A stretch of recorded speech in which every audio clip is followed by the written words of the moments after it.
गांव के किनारे एक झोपड़ी में चमन, सूरज और बबलू 3 दोस्त रहते थे। किस्मत ने इन्हें दौलत तो नहीं दी थी, पर एक दूसरे का साथ भरपूर दिया था। सूरज, आज मजदूरी के सिर्फ 50 रुपए मिले। इससे तो कल का नमक तेल भी नहीं आएगा। आखिर कब तक हम इस फटे हाल जिंदगी को ढोते रहेंगे? धिक्कार है ऐसी जिंदगी पर चमन। हम जवान हैं, फिर भी दाने दाने को मोहताज हैं। तुम लोगों ने सुना? कल रात रघुनाथ काका कह रहे थे कि उस गुफा के अंदर एक ऐसा सोने का कटोरा है जो कभी खाली नहीं होता। बस एक बार उसे ढूंढना है।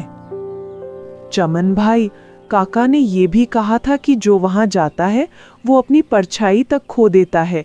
मुझे तो डर लग रहा है। चुड़ैल प्रेत का साया है वहां। बबलू सही कह रहा है चमन। हम गरीब जरूर हैं, लेकिन ईमानदारी की रोटी ज्यादा सुकून देती है। जो चीज हमारी मेहनत की नहीं, उसे छूना भी नहीं चाहिए। ईमानदारी? सूरज, तेरी इसी सोच ने तुझे उम्र भर मजदूरी करवाई है। देख, आज तो दिन भर धूप में काम करके 100 रुपए कमा पाया है। अगर हम उस गुफा का सोना ले आए तो हमें मजदूरी नहीं करनी पड़ेगी। लेकिन चमन भाई, अगर हम नहीं लौटे तो? काका कहते हैं कि गुफा अंदर से खुद को बंद कर लेती है। अरे डरपोक, हम तीनों साथ होंगे। और वैसे भी, क्या तू आज की तरह रोज गोबर ढोना चाहता है? सूरज, तू तो मेरा बचपन का दोस्त है। क्या तुम मुझे और बबलू को इस हाल में छोड़ देगा? तुझे अकेले नहीं जाने दूंगा चमन। मुझे पता है तू नहीं मानेगा और मुसीबत में पड़ जाएगा, पर एक शर्त है। हम वहां से कुछ भी ऐसा नहीं लाएंगे जो गलत तरीके से हासिल हो। हाँ हाँ, जैसी तेरी मर्जी, बस गुफा तक तो चल। सूरज को भनक भी नहीं थी कि चमन उसे दोस्त मानकर नहीं, बल्कि गुफा की बलि देने के लिए ले जा रहा है। उसने सुना था कि गुफा केवल उसी को खजाना देती है जो किसी और का बलिदान दे। सूरज, चमन और बबलू अपने औजार उठाते हैं और उस काली पहाड़ी की ओर बढ़ने लगते हैं। पीछे से रघुनाथ काका की चेतावनी की आवाज गूंजती है। लौट आओ बच्चों, लालच की आग राख कर देती है। सूरज का दिल घबरा रहा था। उसे लग रहा था कि वो किसी अनजान मौत की ओर बढ़ रहा है। क्या ये दोस्ती का अंत होगा या शुरुआत एक बड़े इम्तिहान की? रात का समय, पहाड़ की ढलान पर सूरज, चमन और बबलू चल रही हैं। चारों तरफ सन्नाटा है, बस भेड़ियों के रोने की आवाजें आ रही हैं। अचानक वे एक विशाल पत्थर के मुहाने पर पहुंचते हैं। ये वही शापित गुफा है। चमन भाई, यहाँ की हवा कितनी ठंडी है। लगता है जैसे यहाँ कोई जिंदा चीज सांस ले रही है। हम वापस नहीं चल सकते क्या? बबलू, अगर आज डर कर वापस गए तो पूरी जिंदगी गरीबी में ही मरेंगे। देख, अंदर से अजीब सी नीली रोशनी आ रही है। यही है वो खजाना। ये पत्थर, ये आम पत्थर नहीं है चमन। इन पर अजीब सी आकृतियां बनी हैं। देखो, ये किसी के रोने जैसी लग रही हैं। यहाँ कुछ तो गलत है। तू हमेशा डर ही ढूंढता है। खजाना कभी भी सुखद रास्ते पर नहीं मिलता। चल अंदर। तीनों गुफा में दाखिल होते हैं। अचानक एक भारी पत्थर के खिसकने की आवाज आती है और गुफा का मुख्य द्वार बंद हो जाता है। दरवाजा बंद हो गया। हे भगवान, अब हम क्या करेंगे? गुफा की दीवारों से एक गूंजती हुई भारी और रूह कांपने वाली आवाज आती है। अतिथि का स्वागत है, लेकिन यहाँ से वही बाहर जाएगा जो अपनी सबसे कीमती चीज छोड़कर जाएगा। वो क्या कह रहे हैं? कीमती चीज? मेरे पास तो कुछ भी नहीं है सिवाय इस पुरानी चेन के। माया अंधेरे से अचानक प्रकट होती है। वो एक अजीब लिबास में है। चेन तो क्या, यहाँ तुम्हारी परछाई भी कीमती हो जाएगी अगर तुम यहाँ रुक गए। तुम कौन हो और तुम यहाँ कब से हो? मैं माया हूँ। मैं यहाँ तब से हूँ जब ये गुफा पहली बार खुली थी। जो लोग अपनी लालच को अपनी आत्मा से बड़ा मान लेते हैं वो यहीं के होकर रह जाते हैं। देखो माया, मुझे खजाने से मतलब है। हम यहाँ अमीर बनने आए हैं। हमें बताओ कि दरवाजा कैसे खुलेगा। इंसान अमीर तो बनना चाहता है पर कीमत चुकाने से डरता है। क्या तुम तीनों वाकई तैयार हो? याद रखना, गुफा को सोना नहीं, एक बलिदान चाहिए। हम कोई बलि नहीं देंगे। हमें खजाना नहीं चाहिए, हमें बस बाहर निकलना है। तू चुप रहे सूरज। माया, हमें बताओ कि क्या देना होगा। हम देने को तैयार हैं। चमन भाई, ये लड़की खतरनाक लग रही है।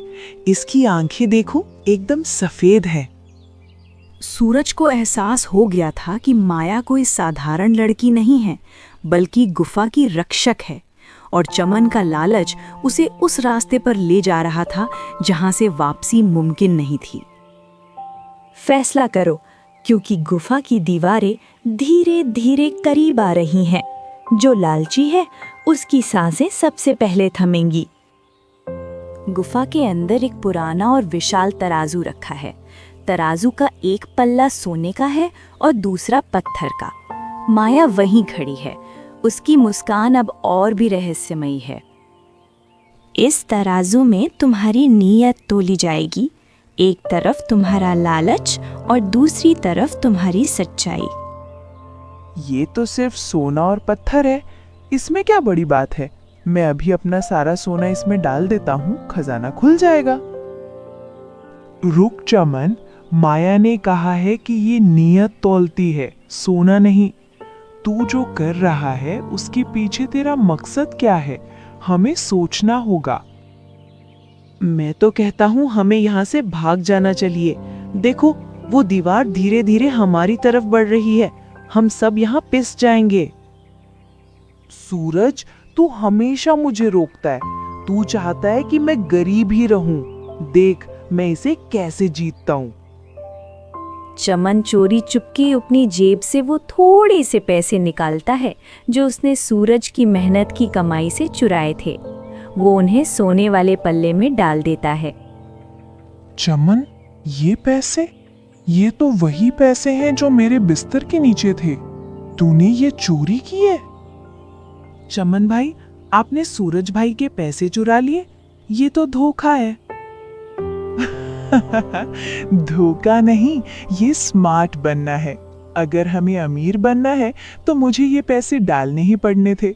अब देख तराजू कैसे झुकता है। लेकिन जैसे ही चमन पैसे डालता है, तराजू का पल्ला सोने का होने के बजाय कोयला बन जाता है। गुफा में एक भयानक गर्जना होती है। झूठ और धोखे का वजन कभी नहीं बढ़ता चमन। तूने सिर्फ सोना नहीं बल्कि अपने दोस्त का भरोसा भी तोला है। चमन, तूने मुझे नहीं, अपने ईमान को बेचा है। मुझे पैसे का दुख नहीं, दुख इस बात का है कि तूने मुझ पर शक किया। माया जी प्लीज, चमन भाई ने गलती की है, पर हमें यहाँ से निकलने का कोई तो रास्ता दीजिए। हम मर जाएंगे। रास्ता सिर्फ वो चुन सकता है जिसके दिल में दूसरों के लिए जगह हो। चमन ने तो सिर्फ अपने लिए सोचा है। अब क्या तुम सूरज इस धोखेबाज के लिए अपनी जान जोखिम में डालोगे? सूरज, मुझे माफ कर दे। मैंने लालच में सब कुछ खो दिया। अब मैं समझ गया हूँ कि सोना मेरी किसी काम का नहीं अगर मेरा दोस्त ही न बचे। माया, ये मेरा दोस्त है। चाहे इसने मुझे धोखा दिया, पर मैं इसे यहाँ मरने के लिए नहीं छोड़ूंगा। बताओ इस इम्तिहान का सही जवाब क्या है? गुफा की दीवार अब और भी करीब आ गई है। सूरज की बात सुनकर माया की आंखों में एक अजीब सी चमक आती है।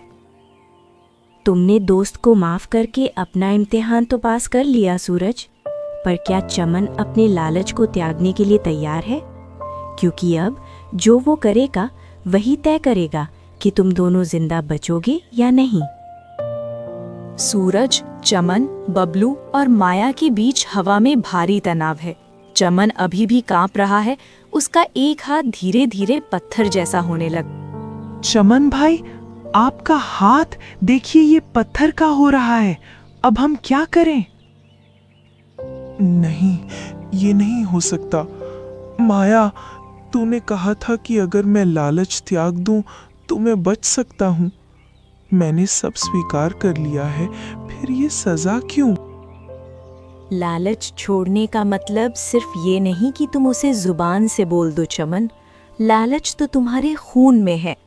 अगर तुम सच में अपनी गलती मानते हो तो तुम्हें अपनी सबसे कीमती चीज का त्याग करना होगा, और वो तुम्हारी जिंदगी नहीं बल्कि तुम्हारा अहंकार है। चमन, मत डर, अपना हाथ मुझे दे। अगर इस गुफा को एक बलिदान चाहिए तो वो लालच नहीं बल्कि माफी होनी चाहिए। माया, बताओ हम क्या करें? क्या सूरज और चमन की दोस्ती इतनी भी कमजोर है कि ये एक पत्थर की दीवार के आगे झुक जाए? बलिदान का अर्थ है जो तुम्हारे पास सबसे बहुमूल्य है उसे हमेशा के लिए खो देना। चमन के लिए उसका अहंकार सबसे बहुमूल्य है, और तुम्हारे लिए सूरज, तुम्हारे लिए तुम्हारा भरोसा सबसे बहुमूल्य है। अगर तुम दोनों एक दूसरे पर अटूट विश्वास करते हो तो ही ये दीवार रुकेगी। सूरज, तू क्यों मेरी जान बचाने के लिए खुद को खतरे में डाल रहा है? मैंने तो तेरी मेहनत की कमाई चुराई थी। मुझे लगा था कि तुझे पता भी नहीं चलेगा, पर तू तो पहले से जानता था, है ना? मुझे पता था चमन, पर मैंने तुझे कभी नहीं टोका, क्योंकि मुझे उम्मीद थी कि तू एक दिन खुद अपनी गलती समझेगा। मेरा भरोसा उस चोरी से बड़ा था। जैसे ही सूरज ये शब्द कहता है, गुफा कांपने लगती है। चमन का हाथ जो पत्थर बन रहा था वो वापस सामान्य होने लगता है, पर तभी गुफा की छत से एक विशाल चट्टान नीचे की ओर खिसकने लगती है। देखो, छत गिर रही है। अब हम सच में नहीं बचेंगे। अभी भी वक्त है, एक फैसला करो। क्या तुम खजाने की गुफा को चुनोगे या अपने उस दोस्त को जिसे ये चट्टान कुचलने वाली है? चमन, एक बार फिर से अपनी नीयत दिखाओ। नहीं सूरज, पीछे हट। चमन अपनी पूरी जान लगाकर सूरज को धक्का देता है और खुद चट्टान के नीचे आने वाला होता है। ठहरो, तुमने अपनी जान से ज्यादा अपने दोस्त की जान चुनी। यही वो अंतिम बलिदान था जो गुफा को चाहिए था। चट्टान हवा में ही रुक जाती है। गुफा का शोर एकदम शांत हो जाता है। ये कैसे हुआ? चट्टान वहीं जम गई। सूरज, मैंने अपनी जान बचाने की कोशिश नहीं की, बल्कि तुझे बचाया। क्या अब मैं पत्थर बनने से बच गया? तूने सिर्फ अपनी जान नहीं बचाई चमन, तूने अपना इंसान होना भी बचा लिया। अभी तो ये शुरुआत है। गुफा का असली रहस्य तो उस खजाने के पीछे है जो अब तुम्हारे सामने खुलेगा। चट्टान हवा में रुकी हुई है। गुफा की रोशनी अब नीली से बदलकर सुनहरी हो गई है। सूरज, चमन और बबलू आश्चर्य से गुफा के केंद्र की ओर बढ़ रहे हैं। माया अब उनके पीछे चल रही है।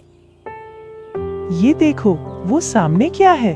वो तो साक्षात सूरज की तरह चमक रहा है। क्या वो सोने का अंबार है? सोना! वो देखो, वो सोने का कटोरा। सूरज, हम अमीर हो गए। अब हमें कोई मजदूरी नहीं करनी पड़ेगी। मैं तो पूरी दुनिया खरीद लूंगा। चमन, रुक जा। जो इतनी आसानी से मिल रहा है वो खजाना हो सकता है या कोई और बड़ी मुसीबत। माया, ये क्या है? क्या यही वो खजाना है जिसके लिए हमें इतनी बड़ी परीक्षा देनी पड़ी? इंसान की आंखों को सिर्फ चमक दिखती है सूरज। खजाना तो वो है जो भविष्य को बदल दे। जाकर देखो उस कटोरे के अंदर क्या है। चमन धीरे धीरे उस चमकते हुए कटोरे की ओर बढ़ता है। जैसे ही वो उसके पास पहुंचता है, उसकी आंखें नम हो जाती हैं। कटोरे के अंदर ना तो सोना है ना सिक्के, बल्कि उसमें पानी भरा है जिसमें उन्हें अपना ही गांव दिखाई दे रहा है। ये क्या? इसमें तो हमारा गांव दिख रहा है। हमारे खेत वो तो सूखे पड़े हैं और यहाँ तो हरियाली है। ये क्या जादू है?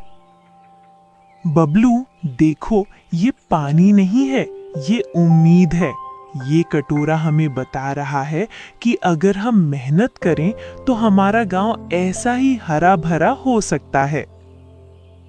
क्या हमें सोना नहीं मिलेगा? हम तो इसीलिए आए थे कि गरीबी दूर हो जाए।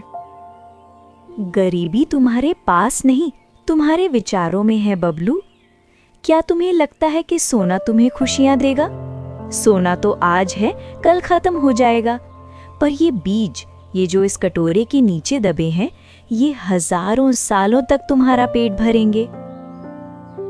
माया कटोरे को उठाती है और उसकी नीचे से मुट्ठी भर सुनहरे बीज निकलते हैं। सोना तो बस धातु है, लेकिन ये बीज तो जीवन है। सूरज, मुझे माफ कर दे। मैंने लालच में इस खजाने का मतलब ही गलत समझा था। तूने सही कहा था, ईमानदारी की रोटी ही सुकून देती है। गलती से इंसान सीखता है चमन। आज हम यहाँ से खाली हाथ नहीं, बल्कि एक बड़ी जिम्मेदारी लेकर जा रहे हैं। ये बीज हमारे गांव की तकदीर बदल देंगे। तुम तीनों अब उस गुफा से बाहर जाने के योग्य हो।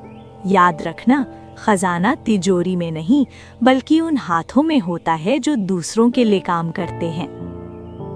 पर माया जी, क्या हम वापस सुरक्षित बाहर जा पाएंगे? ये दीवारें फिर से हिल रही हैं। बबलू, अब डरना छोड़। अगर हम सब साथ हैं तो कोई भी दीवार हमें रोक नहीं सकती। सूरज, तू आगे चल, मैं तेरा साथ निभाऊंगा। चलो दोस्तों, गांव की मिट्टी हमें बुला रही है।